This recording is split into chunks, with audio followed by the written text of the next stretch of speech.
Бүгдээрээ сайн байцгаана уу? Хэдүүлээ өнөөдөр 2011 онд нээлттэй яжсэн мөгөөд нийт 5 бүлэг гарсан анимыг та бүгдтэй ярихаар бэлдсэн байна. Нийтвэр анги. Манай гол дүрийг Окумура Рин гэдэг 15 настай. Ринийг өргөж авсан эцэг нь Сүми ахлах санвартай Широ Фужимото. Хэдүүлээ цаашдаа аав гэж дуудана. Ихэр дүү нь Юрико гэдэг мөн 15 настай. Юрико Ринийг бодвол даруй төлөв хичээл номоо сайн хийдэг, дуулууртай сайн хөхөд. Харин манай Рин бол энд тэнд зодон хийн хэрэг түүхт байнга оролцдог. Ер нь бол жоохон бүтэхгүй гарын хөхөд. Рин ажлын ярилцлаганд оролцох гэж хослол өмссөн ч зангиагаа зангидаж чадахгүй. Гэрээсээ гараа явж явах үедээ аавтайгаа аав нь миний хүү одоо хүртэл том болоогүй байна да. Зангиагаач зангидаж чадахгүй гэж хэлэхэд Рин би том болсон гэж хэлэхэд хаана том болсон хүн бэ гэж шоолно. Рин хэлэхдээ та харж байгаарай. Би заавал энэ ажилд орно. Танд харуулах болно гэж хэлээд явна. Гисэн хэдий ч манай Рин баг зэргийн бүтлгүй бас бусад хүмүүсийг бодвол арай хүч чадал илүү. Тэр ч үднээсээ ажилд орж чадахгүй бүтлгүүцээр агаад дуусна. Манай Рин маш гоё хоолыг авьяастай болохоор тэр авьяасынхаа ачаар нэгэн ажилд орж чадна. Ажилд орсон тухайгаа гэрийнхэндээ хэлэхэд гэрийнхэн нь тэр тухай баяртайгаар хүлээж авна. Гэртээ хайрах замдаа оролтог хийсэн охинтой таарна. Охины оролтыг авч өгөхөд оролтны үзүүрт гинт нэг чөтгөр байгаа харагд. Чөтгөр тэр оролтыг аваад зүгтаахад Рин ардаас нь хөөн. Чөтгөр дэлгүүртээсэн бараг гимтээсэн ч Рин тэр бүхний буруутан болж ажилласаа алаг. Гэртээ ч орч чадахгүй гадаа сууж байхад нь дүү Юрико ирж хамт гэртээ орохыг хэлнэ. Гэртээ ирэх үед нөгөө охин аавтайгаа хамт ирсэн байх бөгөөд баярснаа илэрхийлнэ. Охин аавдаа би сүнс хардаг гэж хэлэхэд аав нь тэрийг үгүйсгэж тоохгүй. Риний аав Широ охиныг харагдаж азин сахиус бэлгэлж Рин рүү хараад дэлгүүрт маш олон бараг байсан болохоор 7 хоног гэрээс нь гарахыг хориглоно. Тэр өдөр аав нь гэрийнхаа зойронд байх төвчтэй авдрыг онгойлгож нэг нууцлаг сэлэм байхыг харна. Сэлэм дээрх лацыг хууларч байхыг харж аавд нь муу сайван татна. Өглөө босоод Рин цонхоо нэхэд цонхоор маш олон жижиг хар юмнууд хийсч байхыг харна. Энийг Ринээс өөр хэн ч анзаарч харахгүй байна. Учир нь ойлгохгүй гайхаа зогсож явах үед өмнө зодоосон тангаа хүүхдүүд ирж Ринийг өднө. Рин хэдий зодон хийхгүйгээд буцах гэсэн ч нөгөө хүүхдүүд Риний дүү Юриког шоолсноор Рин тэсгүй нөгөө хүүхдийг зохино. Зохиосон хүү ууралж уурсан уурандаа чөтгөр болж хувирна.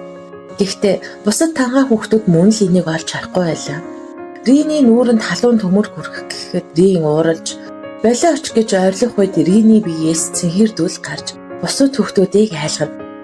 Айсан хүүхдүүд цухтаах бөгөөд нөгөө чөтгөр болсон хүүл Ринд тийм ээ та бол сатаны хүү.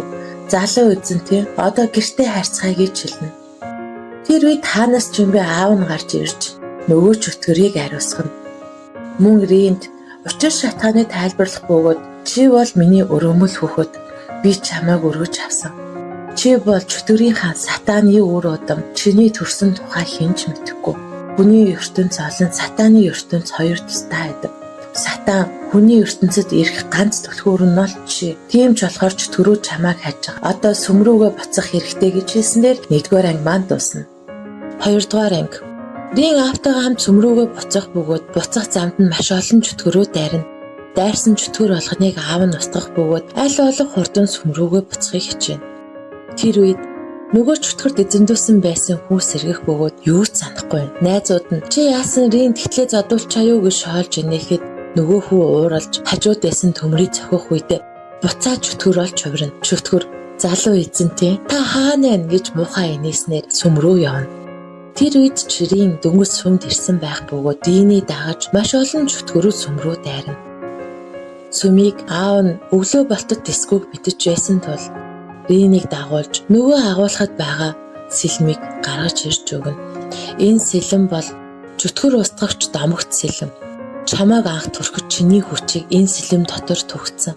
Тэгэхээр чи энэ сэлмийг хизээч нээж болохгүй. Хэрвээ чи энэ сэлмийг нээх юм бол эргэж буцахгүйгээр чи чөтгөр болж хувирна. Мөн биеэсээ чи хизээр салгаж болохгүй гэдгийг захина. Чөтгөр машин унаа сүмийн хаалгыг нэвт мөргөж орж ирнэ. Онгоосон хаалгаар маш олон чөтгөрөө дайрч орж ирэх бөгөөд Рин рүү дайрах үед аав нь Ринийг хамгаалж Рин энэ утсыг ав. Энэ утсан дээр зөвхөн нэг л дугаар байгаа. Тэр дугаарыг эзэн чамд туслах болно. Одоо эндээс яв. Энд аюултай. Эднэрч зөвхөн чийл хэрэгтэй гэж түлхэж нууц хаалга руу явал гаднаас нь хөвчих бөгөөд аль орлох Ринийг хамгаалах гэж хичээнэ. Бусад санвартнууд чөтгөртэй өөр өөрсдийнхөө аргаар тулалдах бөгөөд чөтгөрүүд маш олон байсан тул мөн нөгөө хувирсан чөтгөр маш хүчтэй санвартнууд нэг нэгээрээ ялагдана. Рин хаалгыг онгойлох гэж хичээсэн ч чадахгүй. Тэр үедээ баг бах дурсамжаа санаж аавыгаа ингээд өөрөөс нь болж өгөх чинь гэж бодоод тэр хаалгыг эвдэнэ. Тэр үед Риний дүү гэртээ байхгүй байна. Нөгөө чөтгөр чинь томорч, улам томорсоор бүх санвартныг аланд химээ муухай инээх үед Рин чөтгөрөө дайрах бөгөөд дайрсан тэр боломжийг аав нь ашиглаж чөтгөрийг ариусгана. Мөн Рин дууралж чи яагаад тэндээс яваагүй байгаа? Миний үгийг чи яагаад сонсохгүй байгаа? Эндээс яв гэж хэлсэн мэдтэй гэж хэлэхэд Рин яасан та нар жүжиглэх гэж хэцүү байгаа юу? Чөтгөр болохоор надтай хамт байхад хэцүү байсан мэдтэй. Одоо би яваад үгүй. Та нар угаасаа надтай ямар ч хамаагүй цусан холбооч яахгүй. Би бол сатаны хүүхэд, би бол чөтгөр хэмээн муухай ойрлоход аав нь Ринийг алгатна. Тэр үед аавынх нь би гинт муутахад бүгд надаас холдцгоо гэж орлоо. Гэрлүүд бүгд унтарч аавынх нь би зинхэр төлөөр гэлэлцэн. Тэр үед аавынх нь бид сатан шүгсэн байгааг бусад санвартнууд ойлгоно. Тэрнээс холд гэж хэлэхэд сатан маш муухай гар инээж "Хүү минь, би бол чиний аав, чөтгөрийн эзэн сатан байна. Хэрвээ чи хүсвэл намайг ааваа гэж дуудаж олно шүү" гэж хэлж чөтгөрийн хаалгыг нээ. Одоо гэртээ харьцгаая гэж хэлж Ринийг хаалга руу түлхэх бөгөөд мууш мухагаар инээмсэлэх үед аав нь "Үгүй, тэр бол чиний биш, миний хүүхэд" гэж хэлж өөрийнхөө амийг хорлоно. Сатан муу хөгшин төгцөг амиа хорлчих шүү. Гэхдээ яах вэ? Энэ хаалга хаагдахгүй бүгдийг уусгах болно.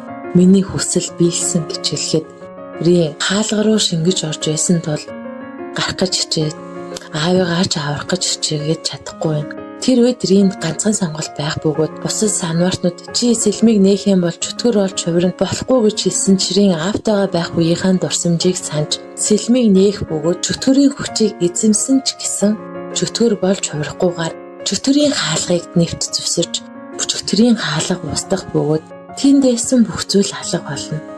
Рин харин ааваа гэж хэлсээр 2 дугаар анги дуусна.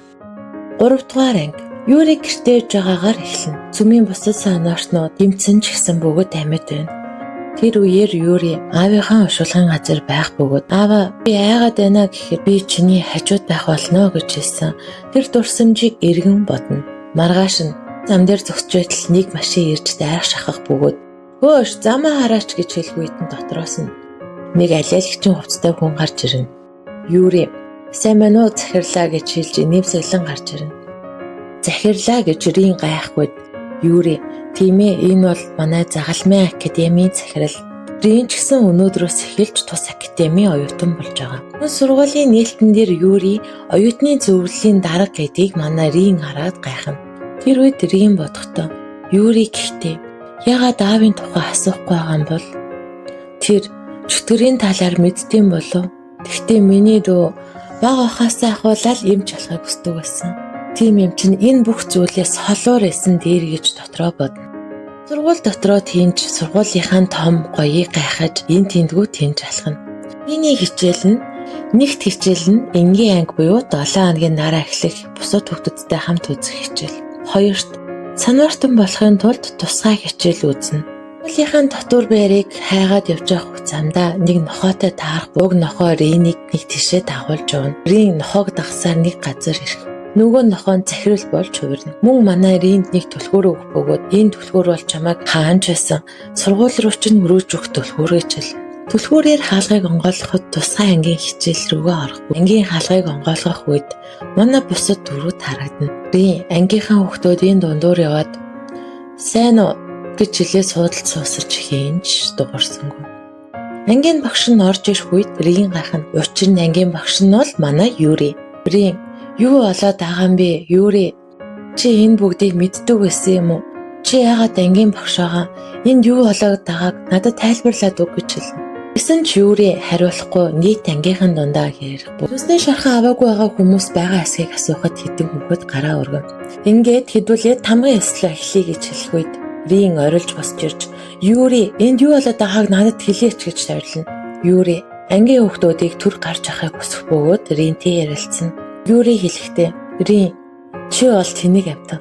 Би 7 настайгаас ахуулаад бэлтгэл хийсэн. 2 жилийн өмнө би санвартан болсон" гэж хэлэхэд захирал хажуунаас нь, "Тийм бэ, манай хамгийн залуу санвартан" гэж хэлнэ. "Чи бүгдийг мэддэг байсан хэрэггүй" гэж Рин руу дайрах үедээ ширээнээр байсан шингэнийг асаахад уг шингэн нь чөтгөрийг татдаг шингэн бөгөөд энэ тэндгүү чөтгөрүүд гарч ирнэ. Мөн Юри Рин хэлэхдээ, "Та юу н яах гэж санвартан болох гээд байгаа хаа? Хэрвээ та аавын өшөөг авахар санвартан болж байгаа бол зүгээр болж үз. Хаа нэгэн газар зүгээр нуугдаж амьдр. Эсвэл бол нэг газар хоригд. Та бол зүгээр л чөтгөр. Аавын үгсэн ч гэсэн танаас олсон" гэж Ринийг буруутгана. Рин сэлмээ суглаа. "Би аавын өшөөг авах гэсэндээ санвартан болохгүйгүй. Зүгээр л дахиж надаас болж хинж битээ гимтээсэ гэсэндээ би хүчрэхэг байхын тулд санвартан болохыг сонгосон" гэж хэлнэ. "Хэрвээ би чөтгөр юм бол чи зүгээр намайг бууд" гэж Юри ах руугаа буудаж чадахгүй гацаан зогсох үед Рин ард нь байсан чөтгөрийг устгана. "Чи бит хоёр бол ах дүүс" гэж хэлнэ. Рин ч нэмсгэлэн. Өөрийнх нь ч гэсэн анх санвартан болсон шалтгаан бол ахыгаа хамгаалахын тулд байсан. Тиймээс сахтаа хэлэхдээ, "Тэгэхээр та бит хоёрын зорилго адилхан юм байна" гэж нэмсгэлэн. Ангийн хүүхдүүд ангидаа буцан орж ирэхэд ангийн сүрсэн байгааг харж гайхна. Манай хоёр гэртээ хайрах бөгөөд сургуулийнхаа дотор байр руу орж ирэхэд Юри, "Та бит хоёр л зөвхөн энэ байранд байрлана. Өөр хүн байхгүй. Би бол таны харгалзагч" гэж хэлэхэд Рин, "Тэгэхээр би шоронд байгаа гэсэн үг үү?" гэж орилсноор 3 дугаар анги маань төгснө. 4 дугаар анги Рин Юкиод загнуулж байгаагаар эхэлнэ. "Та үнэхээр санвартан болно гэсэн чинь үн юм уу? Хэрвээ санвартан болохыг хүсэж байгаа юм бол хичээлээ хий" гэж хэлнэ. Рин, "Чи надад хүүхдийн библ өгчөөд би энийг ч унших хэрэггүй" гэж хэлэхэд Юки, "Таны оюун хандлт тааруулж өгсөн шүү дээ" гэж хэлж Рин. Юки гэрээсээ гарах гэхэд Рин "Хамт явъя" гэж гуйна. Захирлын Ринд өгжсэн түлхүүртэй адилхан Юкиод ч мөн тусдаа түлхүүр байх бөгөөд уг түлхүүр нь ямар ч хаалгыг онгойлгосон бай шидийн дэлгүүр рүү хөрвөж өгдөг байна. Юки Ринд тайлбарлахдаа загалмай академи бол маш чухал газар. Тийм болохоор захирал өөрийнхөө хүчээр энэ сургуулийг хамгаалсан. Энэ түлхүүрээр бид нэр хүссэн газараа очиж чадна гэж хэлнэ. Дэлгүүрийн гадаа ирэхэд Юки Ринд "Ийшээ зөвхөн санвартангууд л орох хэрэгтэй. Тэгэхээр та хэрэг тарихгүй эндээ намайг хүлээж бай" гэж хэлнэ. Рин тэр хаваар харахад хашааны цаанд нэг охин цэцэг тарьж байхыг харна. Ринийг хашаанд хүрэхэд хашааны хаалга эвдрэх бөгөөд охин тэрийг харж чөтгөр хэмээн орилж байна. Рин "Би чөтгөр биш ээ" гэж орилсноор энэ хоёр маань найзалж эхэлнэ. Охины Шими гэдэг Ринд "Түрүү намайг муухай хашаасан уучлаарай. Чи үнэхээр сайн хүн байна" гэж хэлэхэд Рин инээмсэглэн хичээнгүүрнэ. "Энд ямар олон цэцэг байна" гэж хэлэхэд Шими, "Тийм ээ, энэ бол миний эмээгийн цэцэрлэг. Эмээ маань цэцэг тарих их дуртай байсан. Амахаараа цэцэрлэгт бүр их цэцэг байдаг" гэж хэлнэ. "Амахаараа цэцэрлэгээ" гэж Ринийг асуух үед Шими, "Амахаараа цэцэрлэгийг бурхан бүтээсэн бөгөөд дотор нь дэлхийн бүх цэцэг байдаг. Эмээ маань тэнд байгаа ах гэж би бодож байгаа" гэж хэлнэ. Тэр үеэр Юкио дэлгүүрийн эзэн хоёр гарч ирнэ. Юкио Шимигийн хөлийг үзгээр ирсэн бөгөөд "Энэ бол чөтгөрөөс олсон хэрэг. Гэтэ хүчтэй чөтгөр биш вэ? Чөтгөр энэ цэцэгнүүд дунд л байгаа. Чи чөтгөртэй ярьсан уу" гэж асуухаар Шими, "Үгүй, би яриаггүй" гэж хэлнэ. Ээж нь тэр үед ууралж "Энд байгаа бүх цэцэгсийг хай. Чи бүр халахж чадхаа боллоо" гэж ууралахад охин "Үгүй, эдгээр эмээгийн хайртай цэцэгс" гэж хэлж ууралснаасаа болж ухаан алдна. Шими зүүдэндээ эмээгийн өнгөрсөн өдрийг эргэн санана. Эмээ нь Шимийг цэцэрлэгтээ туслаач гэж хэлэхэд Шими "Амахаараа цэцэрлэгийг харахын тулд дэлхийг тойроо аялна. Тиймдээ би мөнгө цуглуулж байгаа. Энэ хараа эмээ" гэж хэлнэ. Эмээ "Наад мөнгө чинь дэлхийг тойроход арай л өрөхгүй бах таа" гэж хэлэхэд Шими инээмсэглэж "Тэгвэл би илүү их мөнгө цуглуулнаа. Эргэж ирээд эмээ, танд би туслая" гэж хэлээд явна. Шими эргэж ирэхэд эмээ нь хашаанд даруулаад нас барсан байна. "Хэрвээ би яваагүй байсан бол, хэрвээ би эрт ирсэн бол" гэж өөрийгөө буруутгана. Эмээгээ байхгүйд би энэ цэцэрлэгийг яаж авч явах вэ? Энэ цэцэгсийг яаж арчлах вэ гэж айхад нэг цэцэг гарч ирнэ. Тэр цэцэг "Хэрвээ чи энэ цэцэгсийг хамгаалмаар байгаа бол эндээ үрд бай" гэж хэлнэ. Шимич "Тэгнэ, би энэ цэцэгсийг хамгаалах болно" гэж хэлснээр зүуднээсээ сэрнэ. Шими цэцгээ усалж яхад Рин гарч ирж хоорондоо хэрэлдэнэ. Төсвөлд нь Рин хэлэхдээ "Чи Амхаараа цэцэрлэгийг харна гэдэгтэй. Хэрвээ чи энд үрд байх юм бол яаж амархаараа цэцэрлэгийг чи харах болж чинь чи эндээс гарах хэрэгтэй гэж хэлнэ. Шимийг хүлээн зөвшөөрөхөд нөгөө чөтгөр Шимигийн хөлнөөс урган гарч ирнэ.